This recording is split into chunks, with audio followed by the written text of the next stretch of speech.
You all excited? I'm excited. Gonna play some Stationeers. I'm Kay. So a little bit of time has passed, and yeah, a lot's happened. Currently, we're completely depressurized just in this one area. The chicken room, the greenhouse, and the rest of the base is still pressurized. You can see the little particles go through. The reason we have depressurized this is because we decided to build it downstairs. We got a little carried away. Didn't mean to flush it. Just a little bit carried away. Not much, just a tiny bit. Yeah, so we're building a big room. We have no idea what we want to build in this big room, but we're building a big room. Yeah, not sure what we're going to put down here. Probably the sleepers. Maybe all the cosmetic stuff. Well, in the rest of the base, a bunch of stuff has actually changed.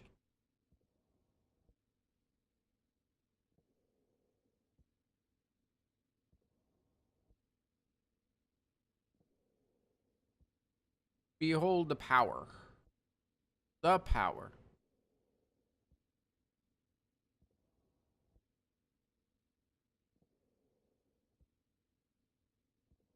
In our main room, go ahead and cycle. The cooling loops that I made, both in the hydroponics and the furnace room, they're ridiculous. I mean, they're just immensely overpowered.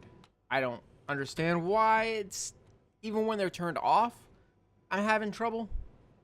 I'm trying to depressurize this main base right now, just to try to save as much as possible, just in case something happens. Because anybody can actually just open these doors.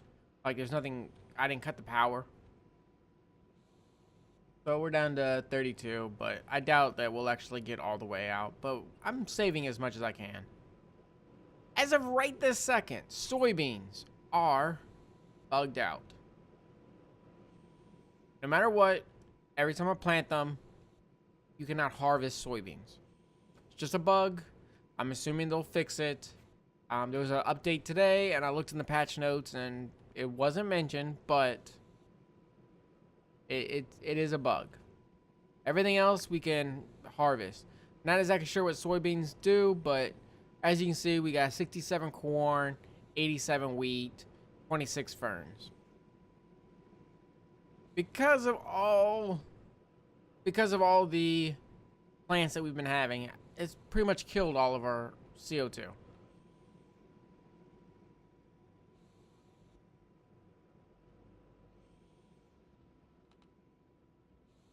The power situation that we have is amazing.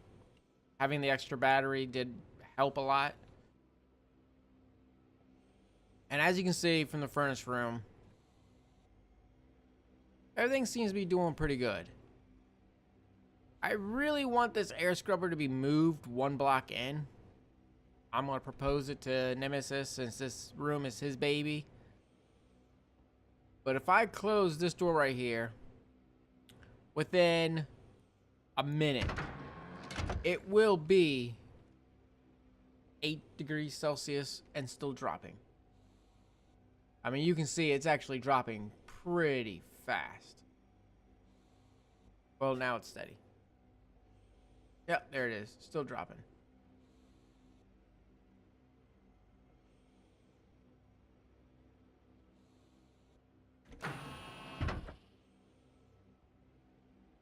So, with all that said,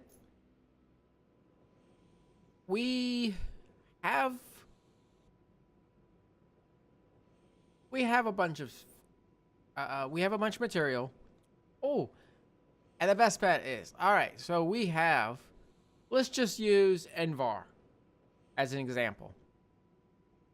It's a couple different items, but let's use Envar as an example. We have 500 grams of Envar.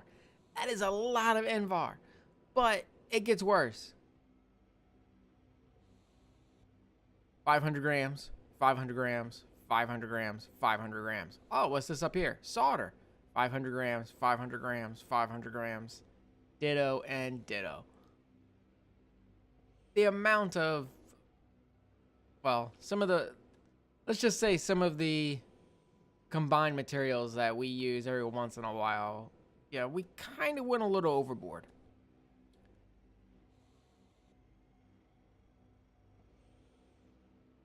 So, with that said, I'm going to go ahead and probably go out mining, see if we can get some more iron as well as gold. We desperately need gold.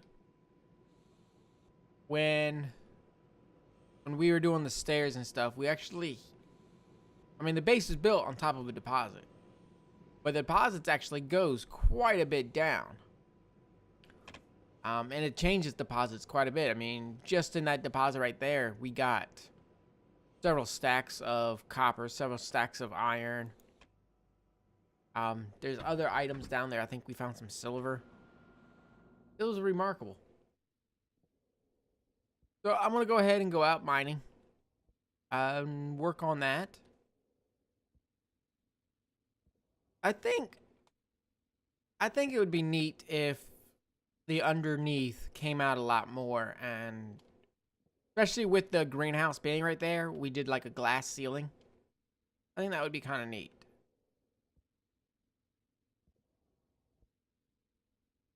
All right, so I'll be right back.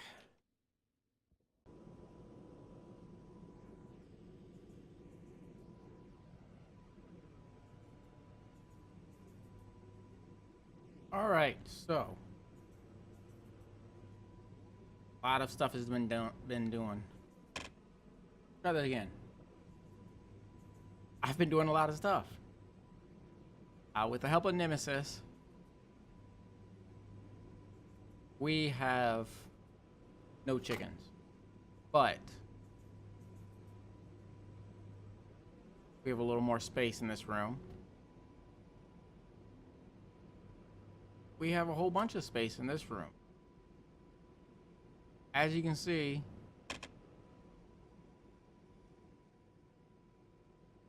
we've been doing some maintenance around the base, some cleaning things up.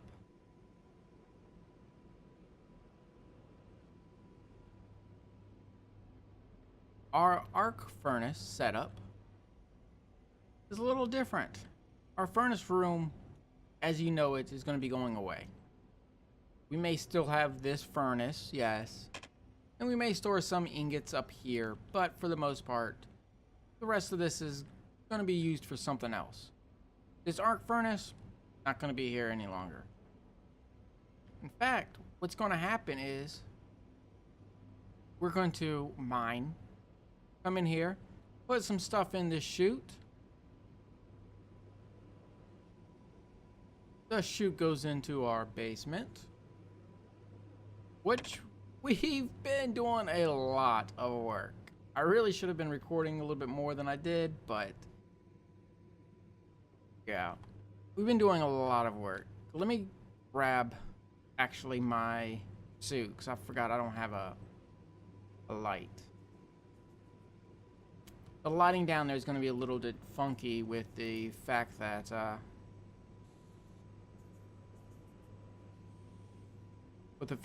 since it is a double high ceiling, light doesn't really want to throw that far.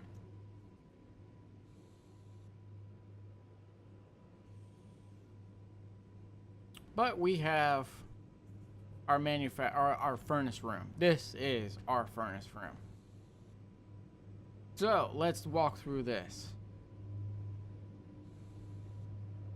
Straight above there is the inlet. Inlet comes down this chute, goes into this sorter. That sorter then either goes into this furnace or goes into another sorter. And so on and so on and so on until it gets to the very end, which if it's not an ore, or if it's uranium or coal, it just goes ahead and gets put into the output. Now, the ore goes into a stacker. Stacker goes to 50, then it shoots into a arc furnace. Arc furnace smelts it, then shoots it into another stacker. Stacker then waits until it's at 500, then shoots it out into the output. Outputs all go together, and they go out this hatch right here on the other side of this wall. This is a separate atmospheric system.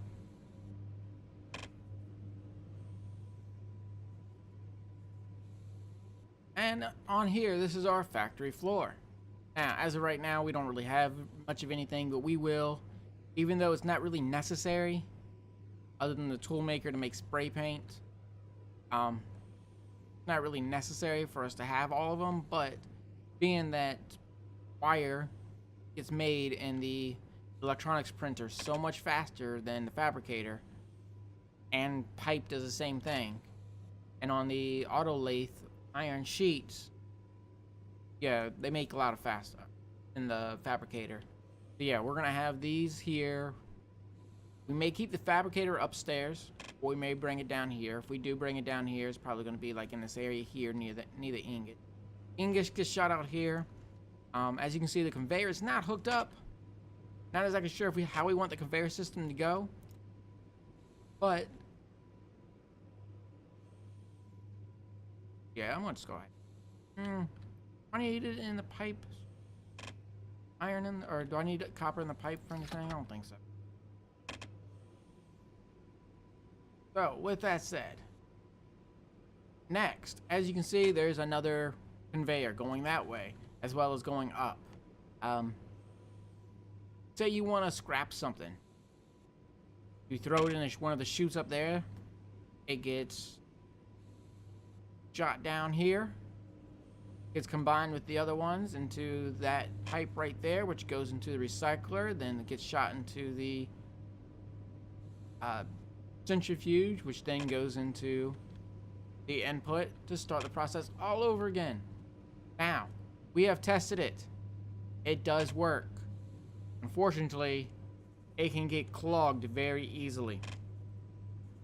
I'm hoping that pretty soon, with some of the newer updates that's going to be coming out, they'll fix the issue with it getting clogged. The issue is basically if there's a whole bunch of ore to where it stops the sorter block. Once the sorter block is stopped, yeah, it stops all functions. So, hopefully all that's going to be taken care of in a couple updates.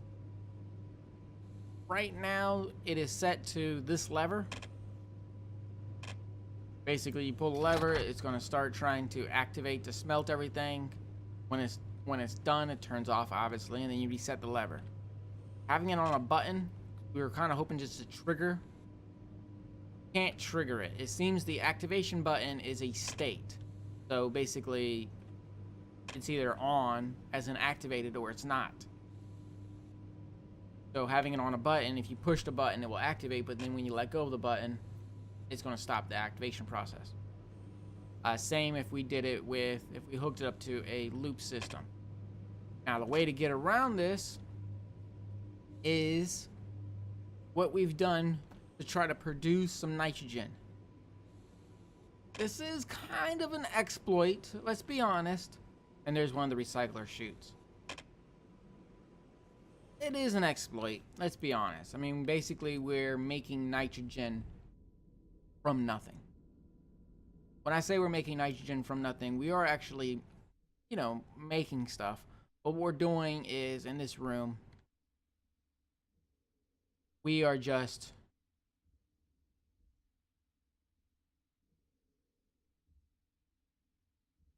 this.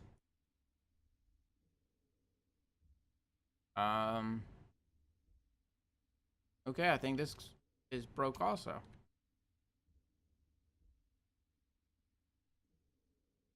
Okay, so let's go ahead and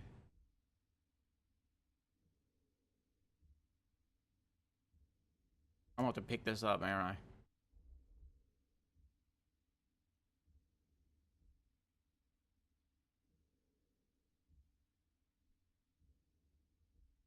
Yeah, this isn't. Yeah, this setup's not the best. the hole. There we go. In the hole. There we go. Turn it on. And let's hit and activate. Alright, so what?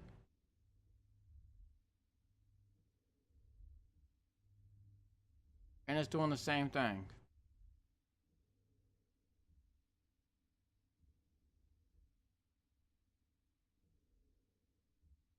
Oh, why is that? Yeah, it seems to be. It seems to reset itself every once in a while, which is very irritating.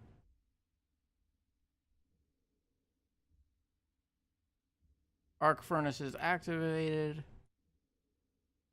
And let's do this one. Arc furnace is activated.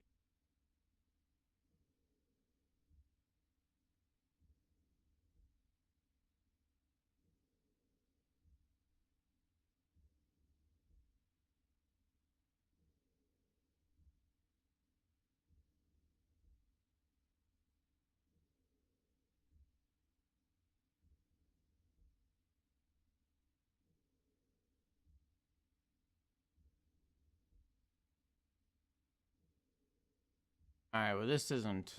This was working. Alright, so let's just go ahead and leave that alone for a little bit. But basically what it does is it smelts that stuff. That stuff gives off gas. The gas gets sucked into an air vent. Air vent goes into our waste pipe and goes through our filtration. Doing this method, we have generated a lot of nitrogen. As you can see right now, we're at 3,000 kPa with just this setup. That is, we've done that with all the oxygen.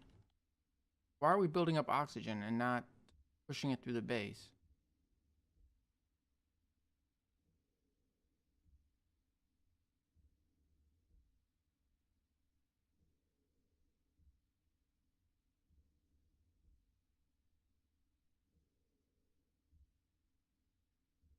Alright, we've got a couple atmospheric problems that we've got to work out.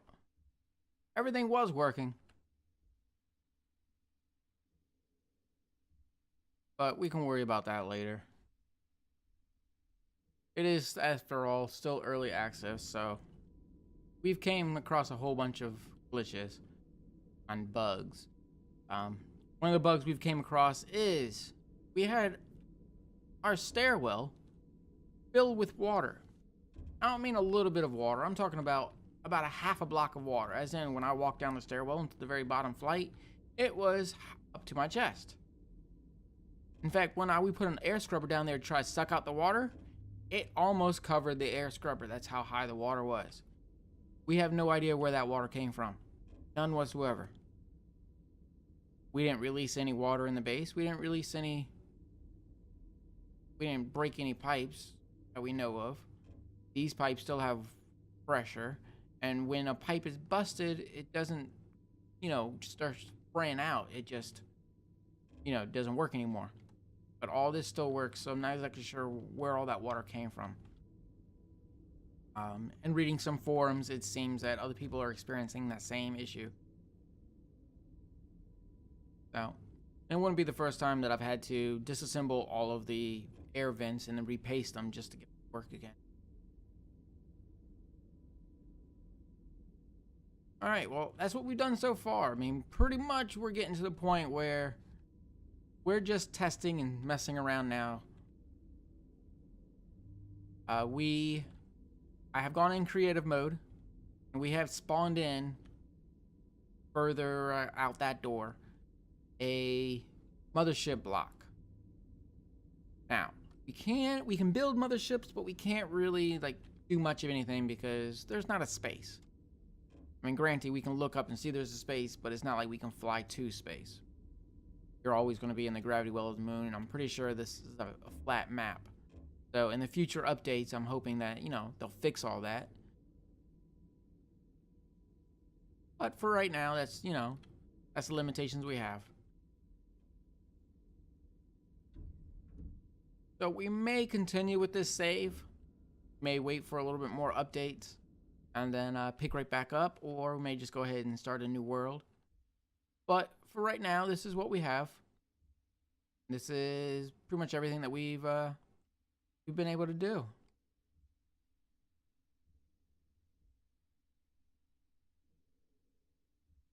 In fact, let's go ahead and turn these off real quick. Let's try to save some power. Just those consoles alone kills about a kilowatt.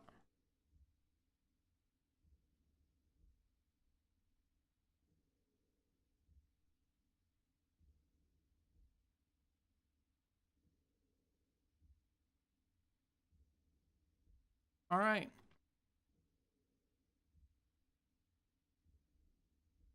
Well, like I said, I think this is going to be it for this save. There may be another one, another episode if something, special happens. But for most part, I think this is going to be it. I think this is a nice place to leave off of, and I think our next build is going to be on a ship. Hopefully, as of right now, you can't do the ship in creative, but hopefully, or as of right now, you can't do the ship in survival. And I think as soon as they do that, that's when we're going to start making. As you can see, I made a cooling loop down here and heating loop. All right. Well, until next time, have fun.